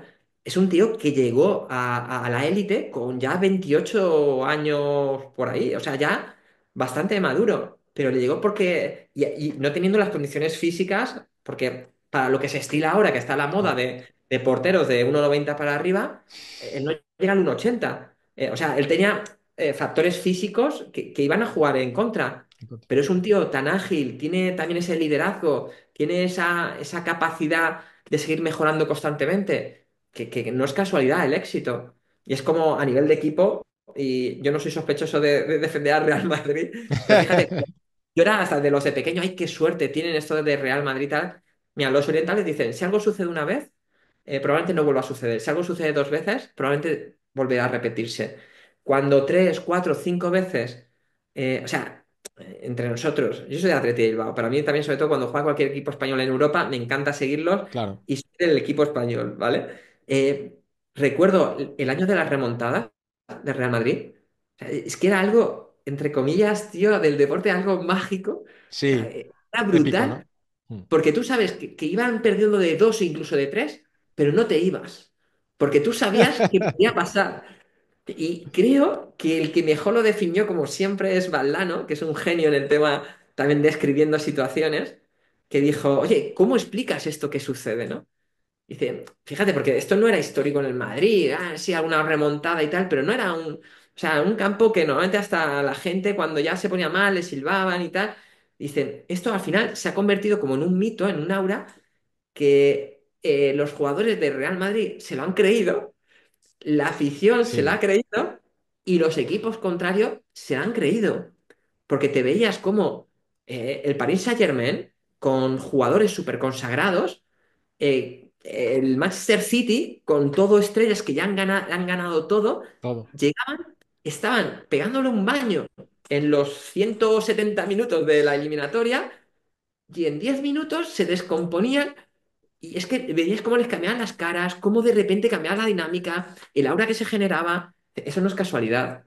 Eso no es casualidad. Eso es una mentalidad que se tiene que decir, joder, yo cuando competía lo tenía interiorizado y te das cuenta como, no sé, yo tenía compañeros que íbamos en el coche y me decían, madre mía, tío, los que nos han tocado en la final, tal, y iban acojonados algunos. Yo decía, tío, yo lo que pensaba, este tío no lo saco, pero es verdad. Un que vaya con ese miedo, yo lo que pensaba, tío, sé que voy a tener, a veces sabía que objetivamente el otro equipo era mejor. Pues como la anécdota esta que contaba Rafa Nadal con su tío, ¿no? Que le dice Rafa en un partido, una final, que jugaba contra Federer, y le dice, no estoy seguro si era Federer o Djokovic, yo te diría que era Federer, ¿vale? Dice, oye, ¿cómo ves la final? Y le dice Tony, ¿quieres que te sea sincero? Y dice, pues mira, la veo mal, porque tiene bastante mejor saque que tú. La derecha incluso es casi más eficiente que tú. El revés, no hay punto de comparación. Tal, y ahí llega un momento y dice, para ya, tío. Dice, joder, que así ni salgo. Dice, bueno, pero dice, sé que tú ahí mentalmente y tal, tú ahí, sé que vamos a tener nuestras opciones. Si tú trabajas eso, vamos a... Claro, yo tengo que confiar. O sea, la clave es si vas desde el miedo o vas desde la confianza. Y si tú buscas argumentos para confiar, sin, ojo, sin caer en la arrogancia, básicamente para mí la diferencia, Ignacio, que hay entre tener una sana autoestima, confianza y ser arrogante es, oye, pues mira, yo confío en mis posibilidades porque creo que se me da bien ciertas cosas y demás. Eso es tener una sana autoestima, confiar en tus posibilidades. Caer en la arrogancia es cuando yo me creo mejor que otros, ¿no? Cuando yo me creo que soy más que otras personas. Pero oye, creo que es esencial cuando tú vas a competir en ser consciente de cuáles son tus virtudes, tus fortalezas, ser consciente de cuáles son tus áreas de mejora. Pero fíjate, y eso es muy importante también en el deporte, esto lo explicaba también Tony Nadal, Dice, oye, ¿cuál era el mejor golpe que tenía Rafa Nadal? Dice, probablemente la derecha liftada, ¿no? ¿Cuál era el peor golpe que tenía? Dice, la peor, el saque. Históricamente, luego en los últimos años ya tuvo que, cuando ya estuvo con Charlie Moyá, como ya había perdido mucha capacidad física, tenía que acortar los puntos y tuvo que mejorar el saque, pero ya lo mejoró y tal, ¿no? Pero fíjate, dice, lo peor que tenía era el saque, lo mejor la derecha listada. Dice, ¿dónde dedicamos muchas más horas de entrenamiento? Lo normal, casi todo el mundo diría, pues va al saque, ¿no? Dice, no, no, nos vamos a la derecha listada. ¿Por qué? Porque dicen, y esto es algo que nos podemos llevar al deporte y a la vida. Es mucho más rentable apalancarnos en nuestras fortalezas que solamente tratar de paliar lo que se nos da mal. ¿Me explico? Esto no quiere decir que no tengamos que mejorar ciertas cosas, especialmente con aquellas que son importantes y tal. Vamos a minimizarlo y tal. Pero tú igual, pues Nadal nunca iba a ser un artista del saque, ¿no? Pero sí que igual podía ser uno de los mejores del mundo con su derecha, ¿no? Pues yo creo que es importante centrarnos en cómo podemos confiar y entrenar nuestras fortalezas. ¿No? Ujú. Y Fabián, ya cerrando un poquito el programa, ya lo has anticipado tú un poquito, ¿no? Lo has dicho, pero yo te quería preguntar directamente, ¿no? La competición, o sea, el aspecto competitivo como tal, con todo lo que ello conlleva, ¿no? Eh, pues de tema profesional, de que al final te estás jugando el dinero, te estás jugando un poco tu vida, ¿no? Tu pan.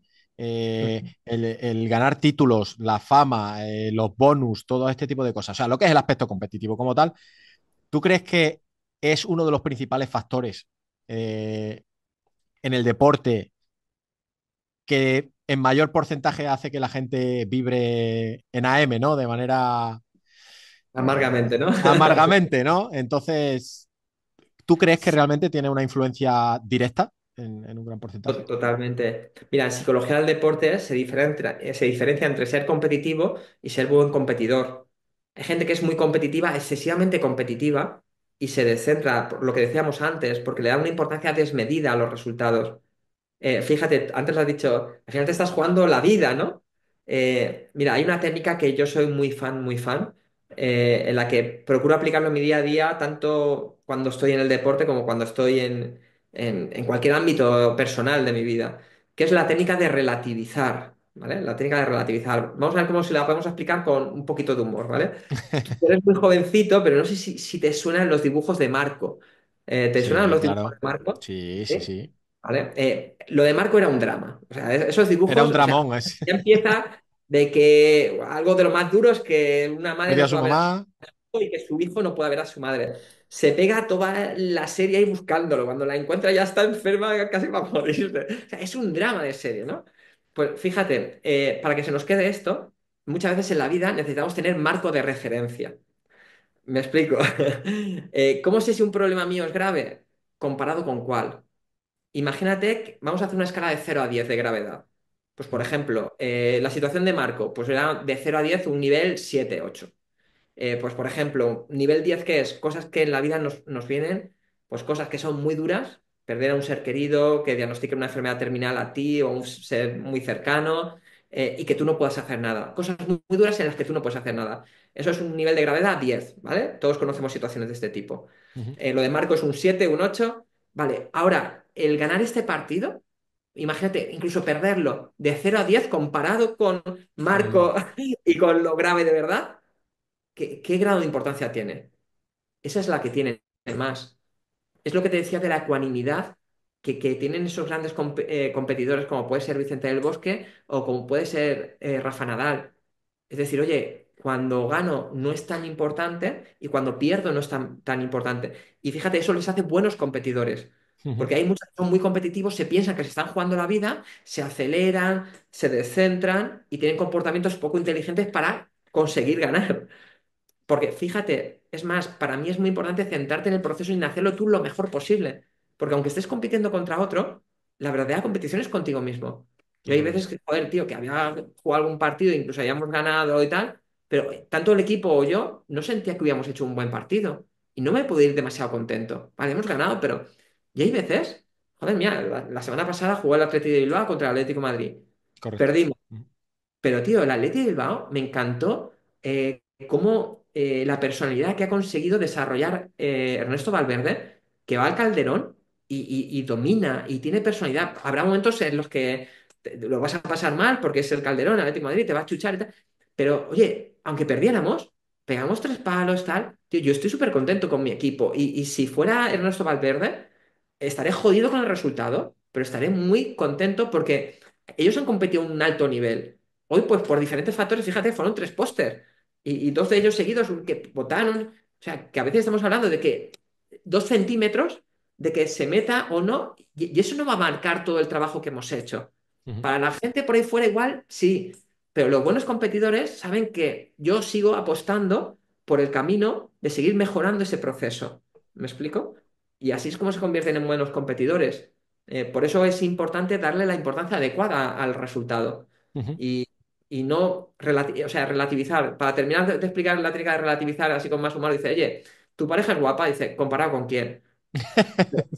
Joder, a ti, a cualquiera de nosotros te comparan con Brad Pitt, estamos jodidos, ¿vale? O sea que da igual ya. Sí. Pues eso es aplicado en los problemas o las situaciones.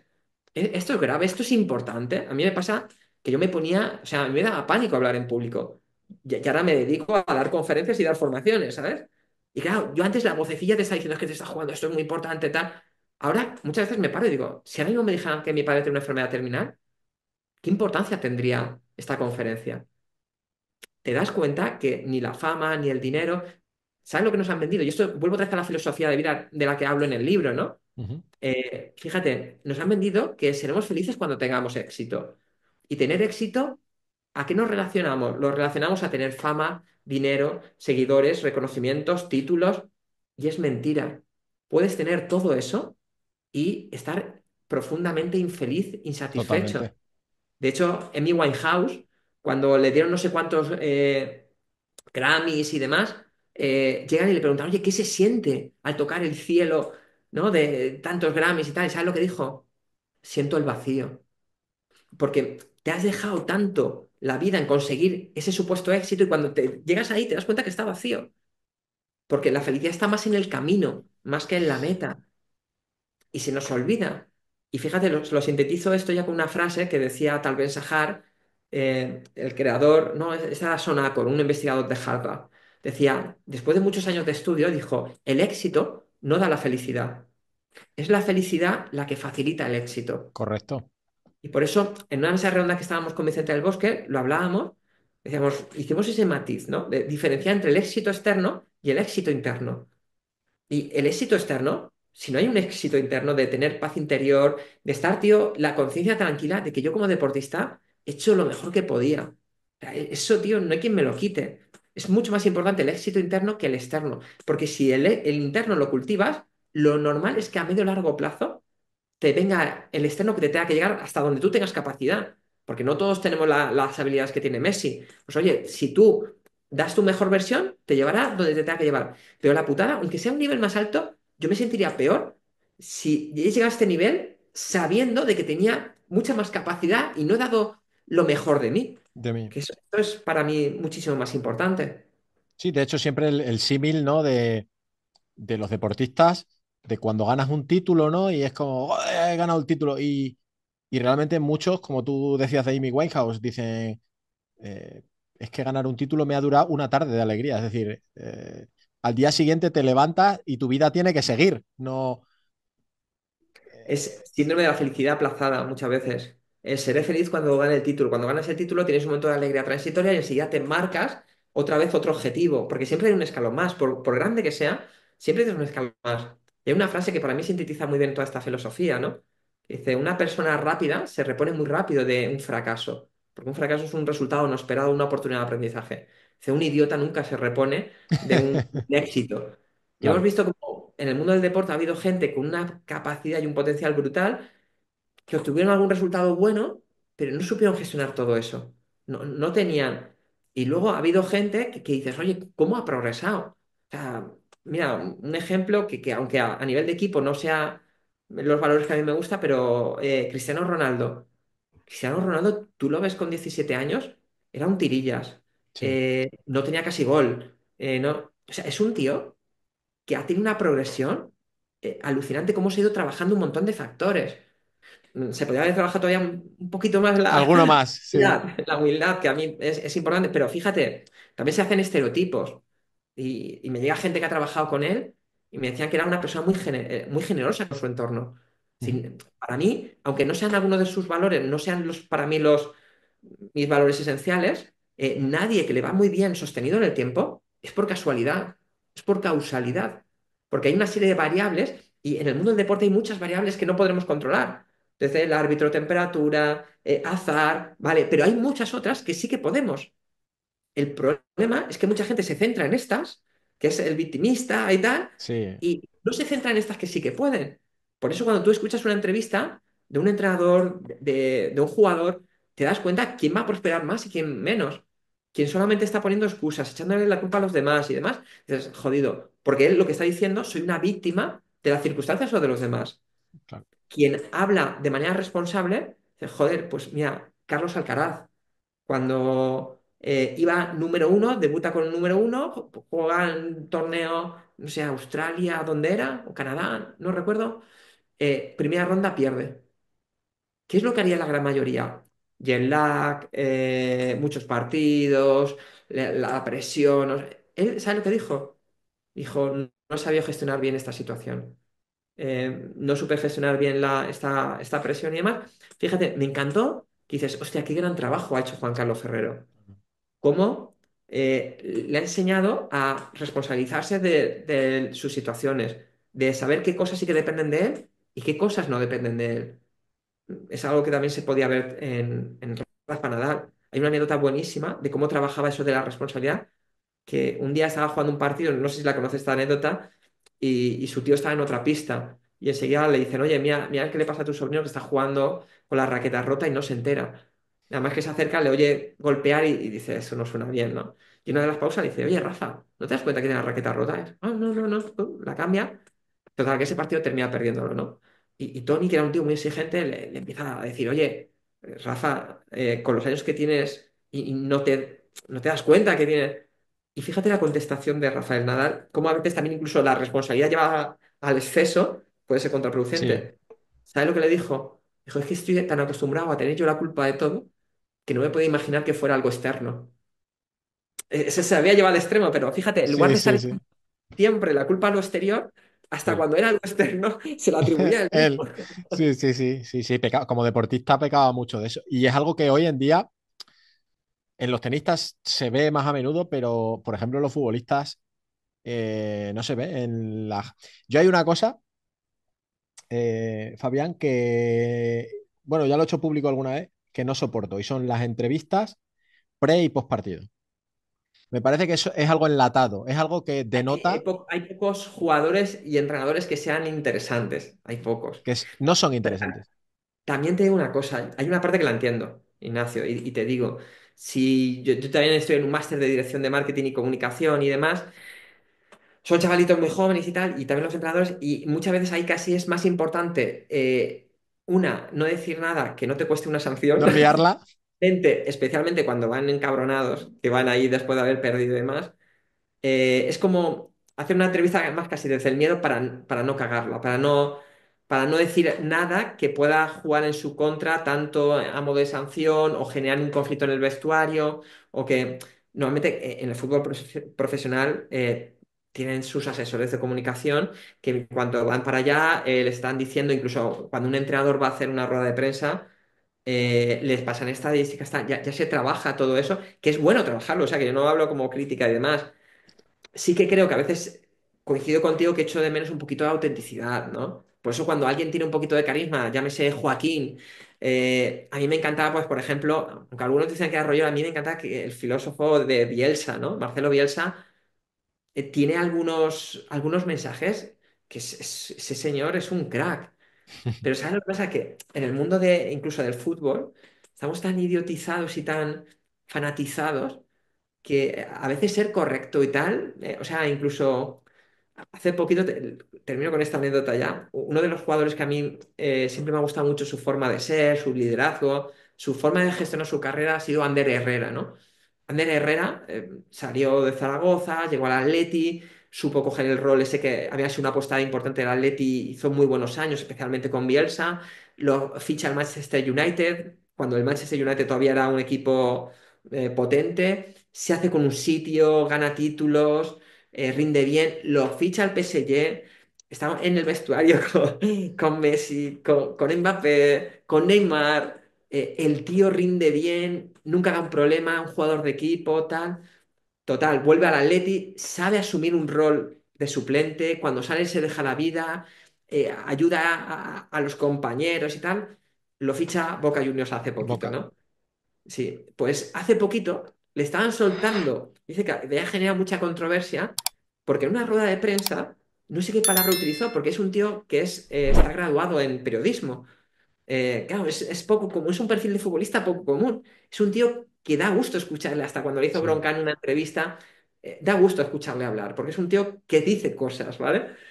Pues empezó a generarse controversia porque no sé qué palabra utilizó que les pareció demasiado erudita y decían que no podían tener un centrocampista en Boca Juniors que dijera esas palabras. Dice.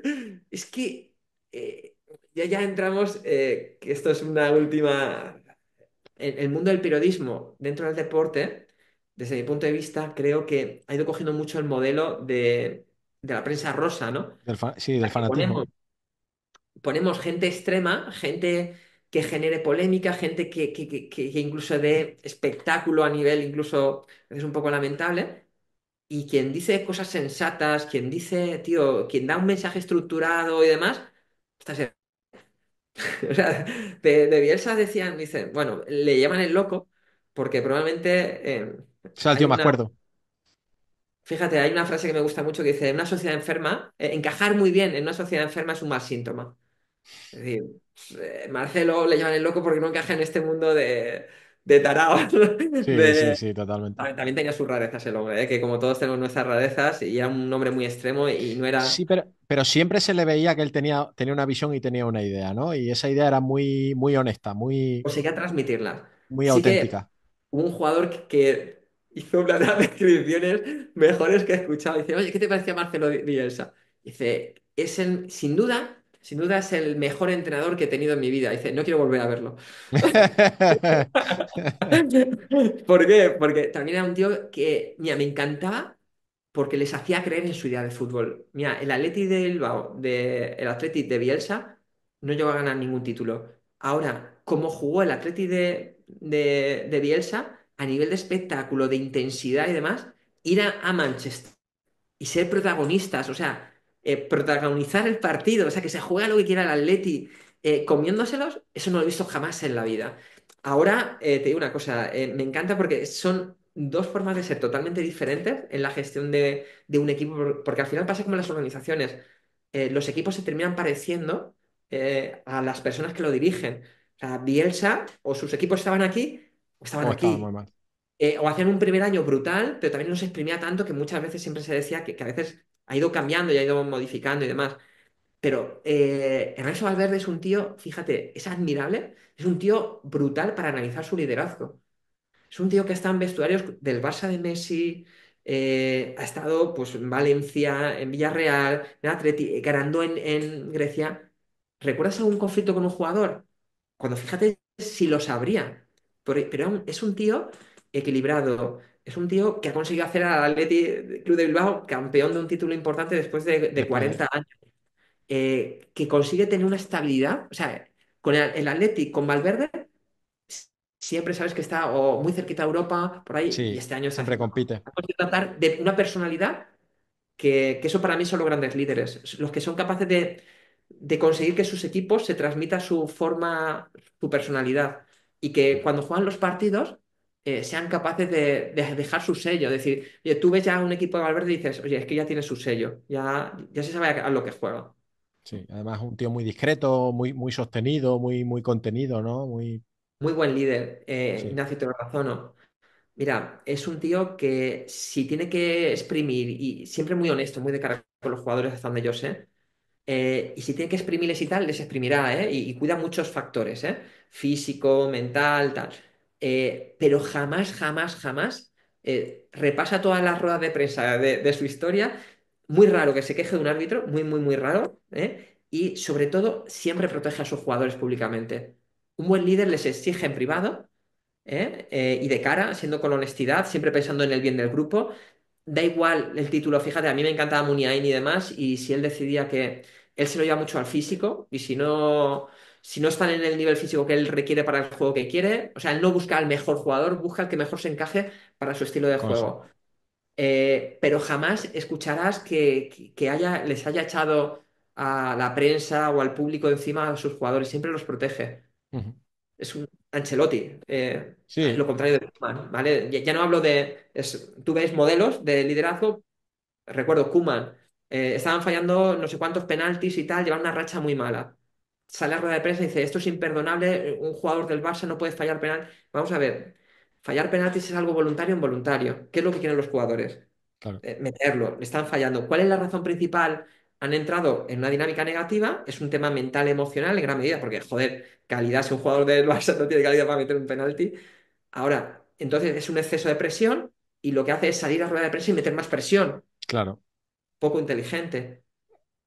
En cambio, muchas veces Zidane, otro que era un crack, cuando no iban bien las cosas y tal, con Bale, ¿escuchaste alguna vez que dijera algo negativo de Bale? Que podría para haber nada. dicho 50 cosas de faltas incluso de respeto a sus compañeros. Jamás lo viste que públicamente. Luego internamente, si lo tenía que apartar o tal, lo apartará, pero públicamente los defendía. Y hacía una cosa muy buena, que es, no quieres jugar, vale, pero vas a viajar con el equipo igualmente y no te vas a pegar el fin de semana en la discoteca. Claro, ¿sabes lo que pasa? Que al final son gente que dice, como el sacrificio y tal, esto no se negocia. O sea, aquí Innegociable. el proceso lo vamos a hacer. Luego ya jugará quien tenga que jugar y tal, y siempre con mucho respeto, que aunque tú no juegues o tal, pasa como Valverde, siempre les han mantenido mucho, mucho respeto y han conseguido, porque al final en temas ya de fútbol profesional y especialmente en los equipos grandes, grandes, es muchísimo más importante para mí un entrenador en la gestión de los egos del grupo que en lo técnico, en lo táctico. O sea, para mí muchísimo más importante. Ves que, joder, ya es que me enrollaría aquí, pero último ejemplo que te pongo. Mira, escuchando ruedas de prensa, cuando estaba el Madrid de Zidane, el Barça de este Quique Setién, que es un señor que ha hecho un montón de buenas temporadas en otros lados y demás, pero desde mi punto de vista te razono en qué punto creo que se equivocó en temas de liderazgo. Una entrevista, creo que era Lucas, Lucas Vázquez, de Real Madrid. Ujú. Dice, es que nosotros llegó Zidane al vestuario, es que es Zidane, tío, el que Claro, metió gol por la imponía, ¿no? escuadra, tal. El Real Madrid tenía un entrenador que los jugadores admiraban. Y él se hacía cero ego, pero se hacía respetar. Era un tío que mantenía y no permitía que nadie se le subiera a la chepa y tal, ¿vale? El Barça llega aquí que se tiene y una de sus primeras ruedas de prensa, esto es para mí el sueño de mi vida, estaba allí con las vacas y de repente estoy aquí, que voy a entrenar a Messi, a mejor jugador del mundo. El Madrid tenía un entrenador que los jugadores lo admiraban, el Barça tenía un entrenador que admiraba a los jugadores y va y lo dice ahí públicamente y tal, como que se devalúa, se pone como un escalón por debajo. Perdió, claro. ¿Qué pasó? Bueno, a mí me han llegado muchos inputs y tal o sea, tú solamente tienes que ver que pasaban de él. Hubo Mm, un momento en el que había perdido la autoridad. claro, Entonces, tú tienes que, oye, con mucha educación y demás, pero tú eres el líder. Tienes que allí mantener un poquito la idea clara. Eso que decíamos de Valverde o de Bielsa, de Zidane o de Ancelotti, que han conseguido que sus jugadores crean en, claro. en la apuesta que hacen Que ellos. el timón esté perfectamente alineado y no haya nadie que lo desvíe, ¿no? Que Que parece fácil, tienen pero cuesta tanto en hacer en los equipos. A mí me encanta cuando hablas también con jugadores y tal.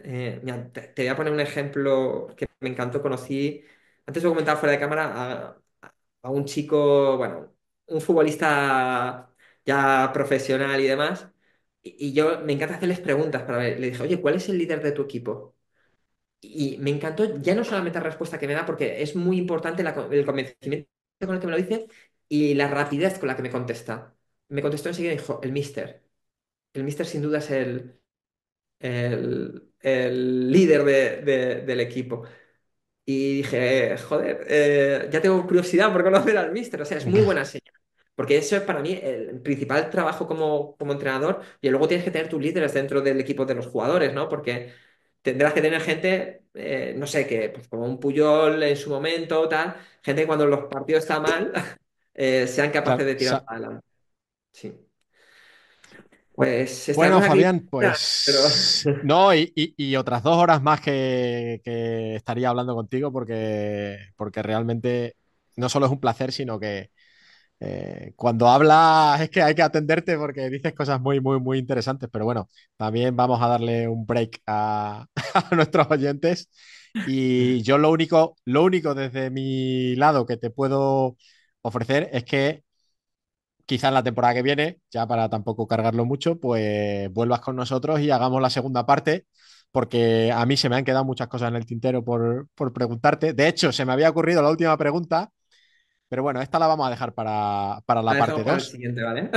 Así es que te emplazo, te invito a que la próxima temporada vuelvas con nosotros y hagamos la parte 2 de este tema que nuestros oyentes habrán visto o escuchado.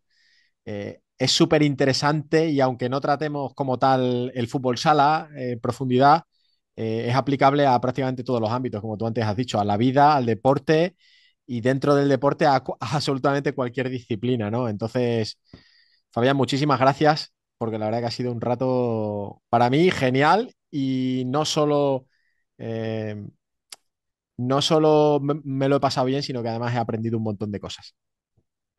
En primer lugar, muchísimas gracias a ti. Te lo digo de verdad, admiro, te he ido siguiendo en redes sociales y demás. Alguien que viaja a otro país, me parece que es admirable el adaptarse a otra cultura con el frío que hace allí. Eso Ahora podría sí, hablar mucho. ahora sí. Estás en Varsovia, ¿no? Sí, en Varsovia, en la capital. Ahora ha llegado el invierno un poco atrasado y Ha la semana llegado, ¿no? pasada llegamos a tener -10 grados. Nah, eso no es nada, eso Ah, no es eso nada. nada. En Burgos te dirán que eso no es nada. En Villena, aunque estamos en Alicante, llegamos normalmente. Este invierno también hemos llegado a -10 grados por las noches, en alguna noche y tal, Ujú. o sea que tampoco, bueno, que es admirable lo que estás haciendo.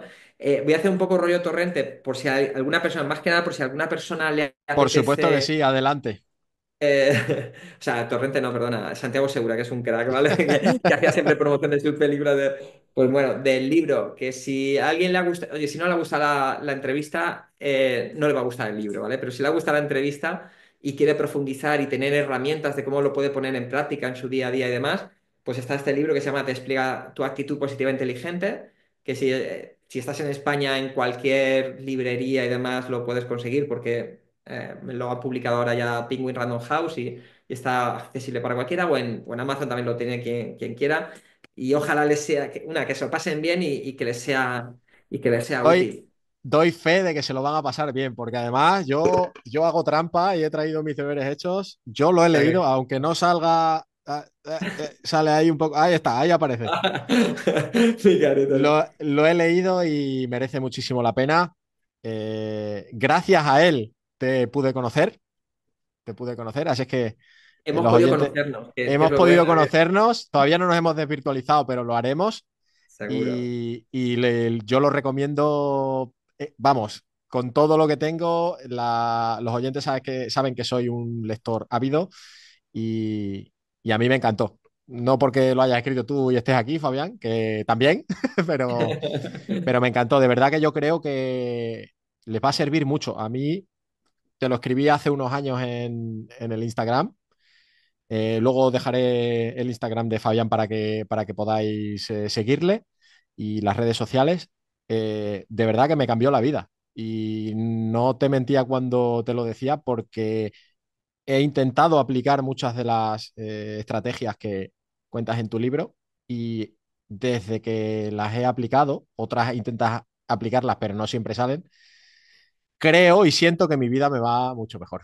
Así es que ahí lo dejamos. Ahora ya hemos hecho el spoiler, ahora ya la gente que se le ocurre un poquito. Bueno, encima, me lo has dicho bien porque hay gente que me dice, es que desde que me leí tu libro, mi vida da un giro de 360 grados. Digo, Sí, te quedas sí, un... has vuelto al mismo sitio. Te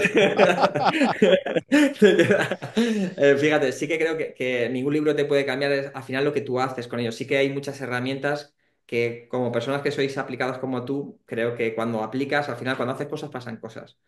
¿Te parece si terminamos con una anécdota muy corta? Claro que Que sí. es...